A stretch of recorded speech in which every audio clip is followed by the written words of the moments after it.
नमस्कार.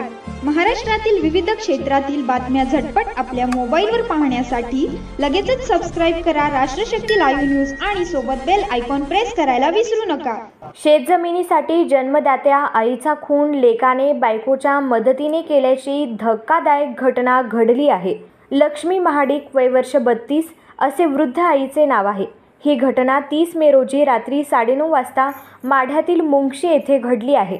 पोलिसांनी दिलेल्या माहितीनुसार मृत महिलेचा मुलगा दत्तात्रय महाडिक, सून रजनी महाडिक तसेच व्याही धर्मराज बागल या तिघांवर गुन्हा दाखल करण्यात आला आहे. तसेच संशयित आरोपींना पोलिसांनी ताब्यात घेतलं आहे. शेतीसाठी आईचा खून करण्यात आल्याची माहिती समोर आली आहे.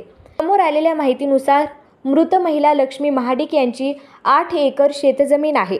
महिलेला एक मुलगा आणि एक मुलगी आहे. 10 महिन्यापूर्वीच पतीचे निधन झाले, तर मुलगी विवाहित असून ती ऑस्ट्रेलियाला राहते. वृद्ध महिलेचे मुलगा आणि सुनेशी पटत नसल्याने ती वेगळी राहत होती. मुलगा शेजारी पक्क्या घरात राहत होता, तर आई पत्र्याच्या शेडमध्ये राहत होती. शेतीसाठी महिलेचे कायम मुलाशी आणि सुनेशी वारंवार वाद होत होते. 6 महिन्यांपूर्वी देखील महिलेचा मुलगा, सून आणि सुनेच्या वडिलांनी ऊसाच्या शेतात मारहाण केली होती. लक्ष्मी यांची मुलगी कल्पना, जी ऑस्ट्रेलियात राहते, तिने आतेभावाला फोन केला, शेतात मारून टाकले आहे, तू जाऊन बघ, असा आरोप पाठवून मारुती रेवडे आत्याच्या घरी गेला. तेव्हा त्याला घराबाहेर प्रचंड गर्दी दिसली.